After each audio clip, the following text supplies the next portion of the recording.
जय हिंद दोस्तों, आप सबका स्वागत है फिर से एक नए वीडियो में। दोस्तों, आज के इस वीडियो में हम समांतर चतुर्भुज के क्षेत्रफल और परिमाप निकालना सीखेंगे। तो चलिए दोस्तों, वीडियो को स्टार्ट करते हैं। दोस्तों, वीडियो को स्टार्ट करने से पहले आपसे रिक्वेस्ट है कि वीडियो को अंत तक देखिएगा, तब जाकर आपको बहुत अच्छे से समझ में आएगा। ठीक, तो चलिए दोस्तों, वीडियो को स्टार्ट करते हैं। तो दोस्तों, सबसे पहले जान लेते हैं कि समांतर चतुर्भुज का क्षेत्रफल का सूत्र क्या होता है। समांतर चतुर्भुज का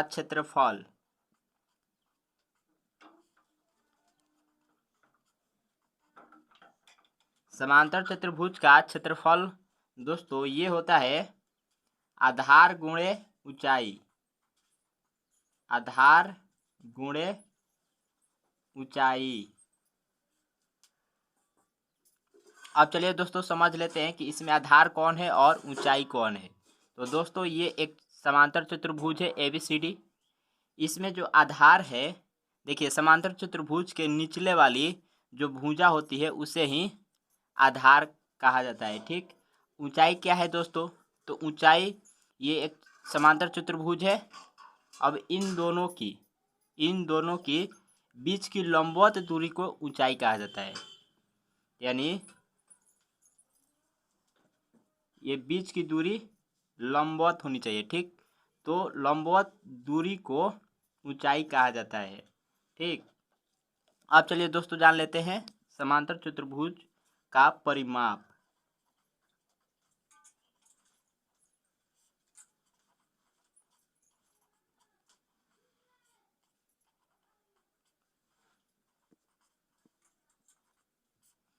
तो दोस्तों, समांतर चतुर्भुज का परिमाप होता है दो गुणे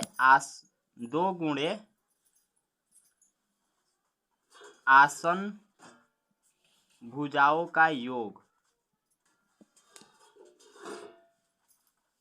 2 गुणे आसन भुजाओं का योग। ठीक, तो देखिए, अब आसन भुजा समझ लेते हैं। तो देखिए दोस्तों, इसमें आसन भुजा किसे कहते हैं?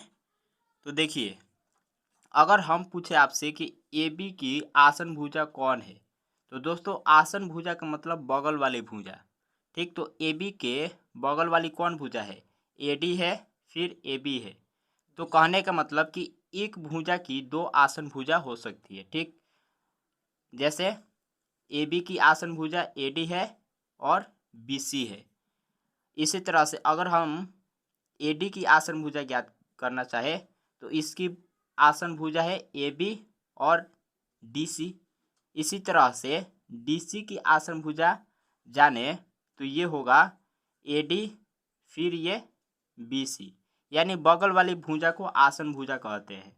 ठीक, तो चलिए अब ये समझ लिए। अब इन सूत्रों के माध्यम से हम समांतर चतुर्भुज का क्षेत्रफल निकालना सीखेंगे। ठीक, तो मान लीजिए दोस्तों, इसी पर हम समझते हैं। मान लीजिए दोस्तों, AB की लंबाई 8 सेंटीमीटर है। ठीक, AB की लंबाई 8 सेंटीमीटर है और AD की लंबाई 4 सेंटीमीटर है। तो दोस्तों, समांतर चतुर्भुज की ये खासियत होती है कि इसकी सम्मुख भुजाएं समांतर और समान होती है। ठीक, अब सम्मुख भुजा क्या है? तो आमने सामने की भुजा। जैसे AB भुजा के सामने वाली भुजा DC है, तो ये सम्मुख भुजा है AB DC। इसी तरह से AD की सम्मुख भुजा BC होगा और BC की सम्मुख भुजा AD होगा।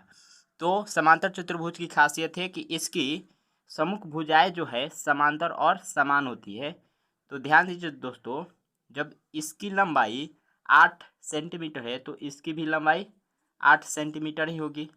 और फिर AD की लंबाई 4 सेंटीमीटर है तो BC की लंबाई भी 4 सेंटीमीटर होगी, क्योंकि समांतर चतुर्भुज की सम्मुख भुजाएं बराबर होती है। अब समझ में आ गया दोस्तों? अब देखिए, इसका हम क्षेत्रफल निकालेंगे। तो अब दोस्तों, इसके बीच की दूरी मान लीजिए 2 सेंटीमीटर है। तो इसका क्षेत्रफल निकालना अगर चाहे तो कैसे निकलेगा? तो देखिए, समांतर चतुर्भुज का क्षेत्रफल क्या होता है?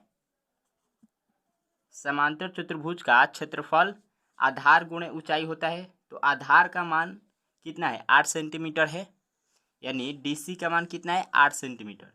तो 8 गुणे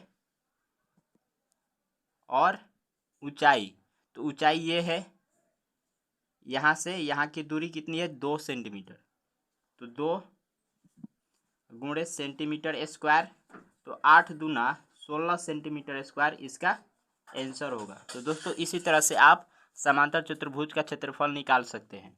अब चलिए दोस्तों समांतर चतुर्भुज का परिमाप निकालते हैं। तो देखिए परिमाप क्या होता है, तो किसी भी एरिया की बॉर्डर की लंबाई को परिमाप कहते हैं। तो ये भी एक एरिया ही है। अब इसकी बॉर्डर की लंबाई कौन है, तो ये AB है, फिर BC है, CD है और AD है, यानी चारों को जोड़ देंगे तो इसका परिमाप निकल जाएगा। परंतु परिमाप निकालने का एक सूत्र होता है 2 गुणे आसन भुजाओं का योग। तो परिमाप दोस्तों 2 गुणे आसन भुजाओं का योग। तो आप किन्हीं 2 आसन भुजा को ले सकते हैं, चाहे तो आप AD और AB ले सकते हैं, ठीक, AD और AB ले सकते हैं, या नहीं तो AD और DC ले सकते हैं, ठीक। तो आप किसी को भी ले सकते हैं, तो ले लेते हैं। तो चलिए पहले लेते हैं 2 गुणे एक खुद, देखिए AD एक खुद आसन भुजा है, तो पहले AD लेंगे प्लस, अब AD की जो आसन भुजा है वो DC हो जाएगा, या नहीं तो AB होगा। तो आप किसी को भी ले सकते हैं। तो चलिए हम AB ले लेते हैं। तो ये 2 गुणे AD की, दोस्तों AD की लंबाई कितनी है 4 सेंटीमीटर है, प्लस AB की लंबाई कितनी है, AB की लंबाई 8 सेंटीमीटर है, तो यहाँ पे लिखेंगे 8 सेंटीमीटर। अब क्या करना है दोस्तों, तो 2 गुणे 4 और 12 कितना होगा, 4 और 8 मिलकर 12 सेंटीमीटर, तो 12 दूना 24 सेंटीमीटर दोस्तों इसका आंसर होगा। तो दोस्तों इसी तरह से आप समांतर चतुर्भुज का क्षेत्रफल और परिमाप ज्ञात कर सकते हैं, यदि आपको सूत्र मालूम है तो, ठीक। तो दोस्तों आशा करता हूँ कि समांतर चतुर्भुज का क्षेत्रफल और परिमाप निकालना आपको समझ में आ गया होगा। तो दोस्तों यदि आप मेरे चैनल पर नए हैं तो वीडियो को लाइक एंड शेयर करें तथा सब्सक्राइब भी जरूर करें।